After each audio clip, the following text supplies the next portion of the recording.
Welcome to all.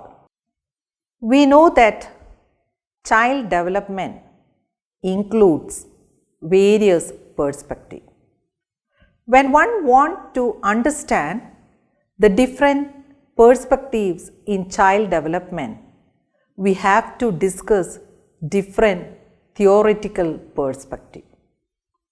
When we look at the earlier perspective which you have listened through the various videos, most of the perspectives have confined to the development up to adolescent stage. But don't we have any development during this adulthood stage? Yes, surely we have. Hence the necessity to discuss about lifespan perspective. Today, I am going to discuss with you the lifespan perspective in child development and its educational implications. In this video, we will discuss the main points such as what is lifespan perspective, characteristics of lifespan perspective, educational implication of lifespan perspective. After listening and watching this video, you should be able to develop understanding about the lifespan perspective, to identify the characteristics of lifespan perspective, and to examine the educational implications of lifespan perspective. What does this lifespan perspective denote? The name itself states that this lifespan perspective consider human development is going to determine in multiple aspects. It's not possible to understood the development of a human being in a single framework. It is a field of study that examines patterns of growth, change and stability in behavior that occur the entire lifespan. When we look at the various stages from infancy to old age, how much changes an individual is going through. This perspective, it was put forward by Paul Bates and his colleagues. And in this perspective, Paul Bates and his colleagues developed a model by name Selective Optimization with Compensation Model, SOC Model. What does it mean? This model states the interaction between three processes, that is selection, compensation and optimization. How these three processes are depicted. Selection processes serve to choose goals and life tasks, whereas optimization and compensation lead to enhancing chosen goals. The basic assumption of the selective optimization with compensation model is that the three processes form a system of behavioral action that generates and regulates development and aging. When we look at an individual who is becoming aging, they will select from a range of possibilities. What are the ranges? It comes two types. One, elective selection. Second, loss-based selection. What does this elective selection denote? It occurs when one chooses to reduce one's involvement to fewer domains as a result of new tasks. And for example, we can see that when aging comes, what happens?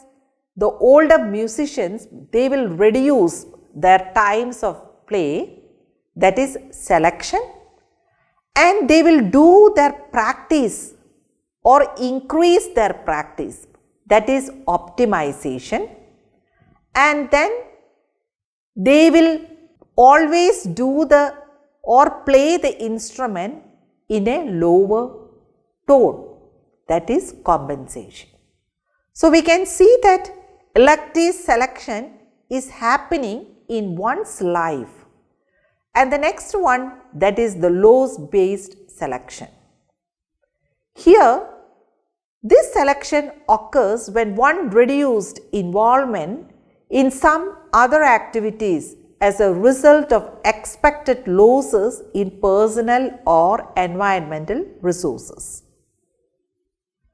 For example, a child who wants to become a doctor, what is happening is that student may reduce his or her involvement in extracurricular activities and concentrate in studies.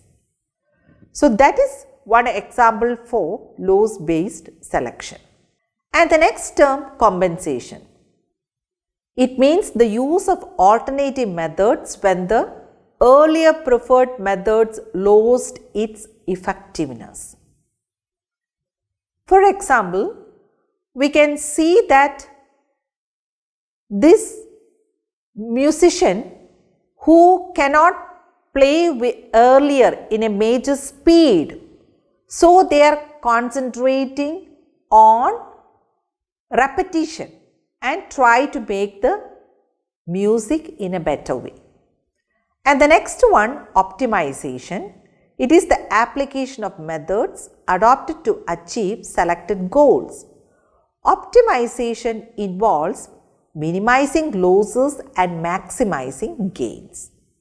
Here I can give you an example from a person who is impaired, visually impaired. That individual cannot read with his own ability. So how he will read? He will read through the help of Braille system. This is the example of optimization. Then we are going to discuss about the characteristics of lifespan perspective. Before entering the characteristics of lifespan perspective, when we look at some of the questions, or we can ask some questions to us itself. How does a child or an individual changes from childhood to adulthood? How does the achievement motivation, interest and aptitude of an individual changes from childhood to adulthood? So in order to understand these changes, what is needed? Lifespan perspective is very much needed. I am inviting your attention to the characteristics of lifespan perspective. When we look at the key features, we can see that the first feature is development is a lifelong process. It cannot be stated that it will be confined to childhood or adolescence. No, not at all. It is a lifelong process. It rejects the traditional notion that childhood is the main period of development or adolescence is the main period of development. There is no age period that dominates development, and development is best seen in the context of the whole lifespan. For example, spiritual development. We cannot tell that the child doesn't have any spiritual development. Surely, the child's spiritual development is differing from the adult spiritual development. So, spiritual development is taking place throughout the life of an individual. Coming to the second characteristics feature, we can see that development is multi-dimensional. At every age, mind, body, interest, emotion and relationship change and affect one another. Development occurs at various dimensions such as physical, psychosocial, cognitive dimensions. We cannot confine the development in one particular dimension, whereas we can see the physical changes is happening throughout the lifespan. The cognitive changes is also happening throughout the lifespan. The psychosocial and moral changes is also happening throughout the lifespan. Each dimension has various components. For example, take the case of memory. Are we having the same memory from childhood up to the old age? Not at all. The memory is reducing. Sometimes we may tell that at the early adulthood stage, middle adulthood stage itself, memory starts diminishing. Take the case of thinking, intelligence, information processing, attention. These are some of the components of cognitive dimension, whereas it doesn't remain the same till the end of one's life. Coming to the third characteristics, that is development is multi-directional. Different capacities show different patterns of change over time. Development involves both growth and decline. In one's lifetime, some dimensions expand and others shrink. So that we can say that development is multi-directional. For example, acquiring one language in early developmental stage is easy than acquiring another language in later developmental stage. Coming to the next characteristics feature, that is development is characterized by lifelong plasticity. What do we mean by plasticity?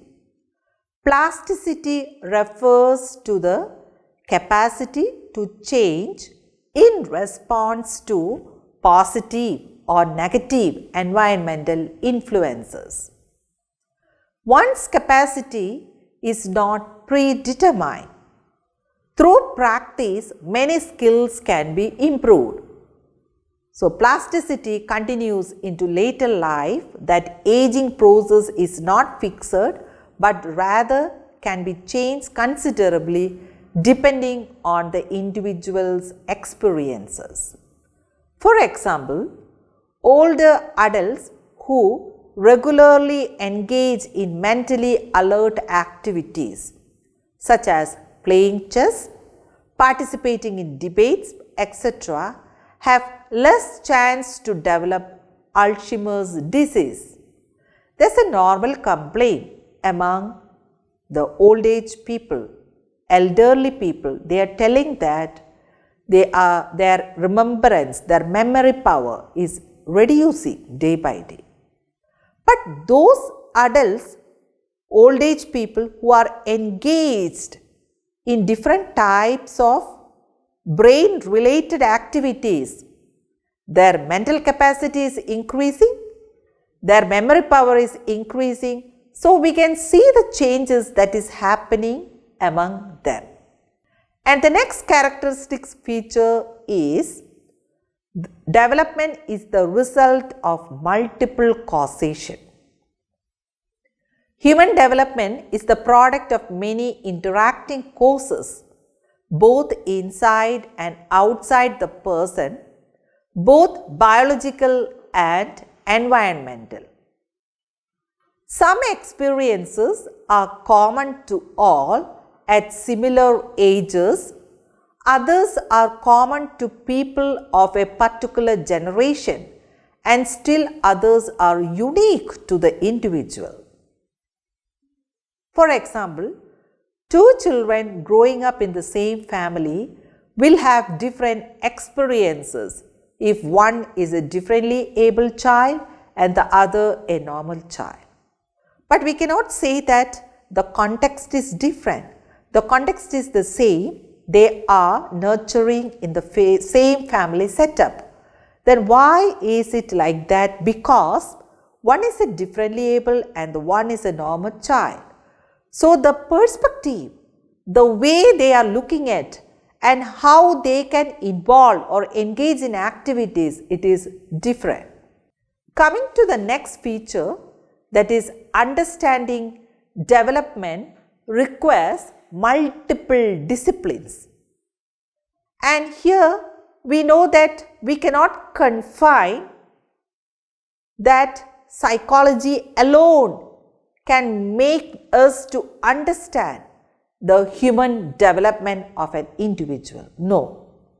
Human development is influenced by various aspects ranging from biochemical reactions to historical events. Hence, the study of human development is more interdisciplinary.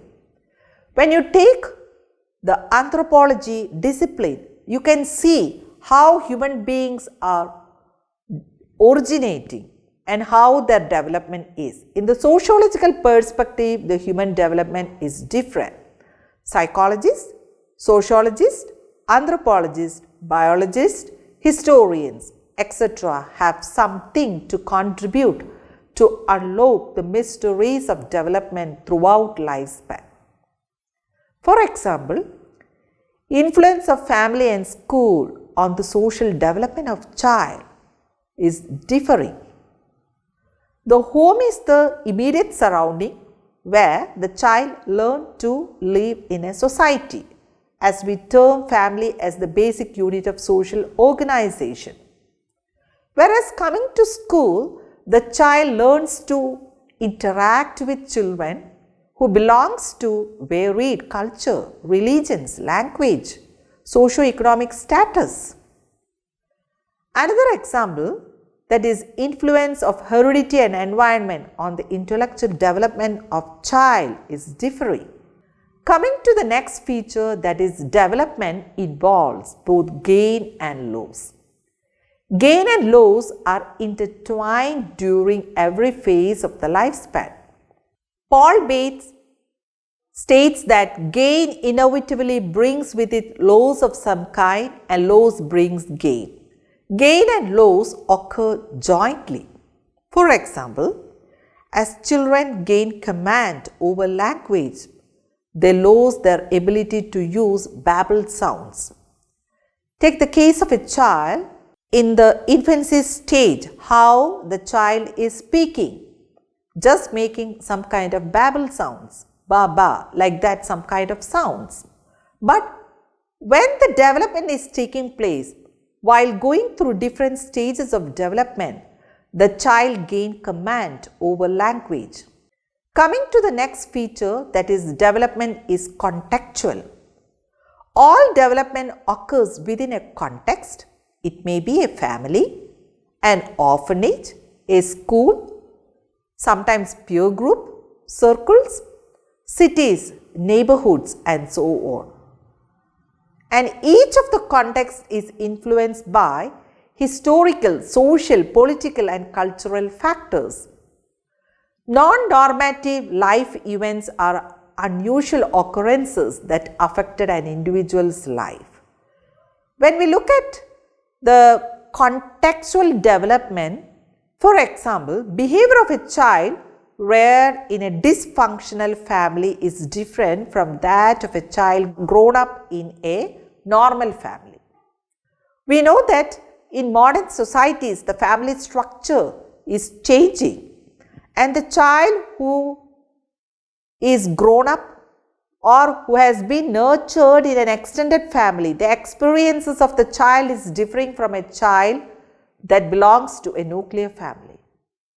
And for the example of for non-normative life events, take the case of teenage pregnancy or loss of sight during childhood.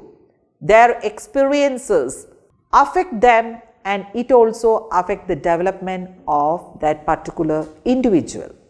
Another characteristics feature, that is development, is contextual.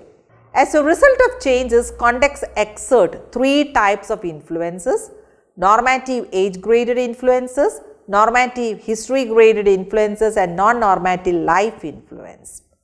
When coming to the normative age-graded influences, it implies commonalities and experiences shared by individuals within a given age range. Example, attaining puberty, beginning schooling, retirement from job. Normative history graded influences are impacted by ideological, demographic and other social context variables. For example, take the pandemic situation, how it affects us. Terrorist attack, Indo-Pak war, these are examples. And these events affected the child. These events are the example for normative history graded influences. Now let us turn our attention to educational implications. Why should a teacher wants to know this lifespan perspective?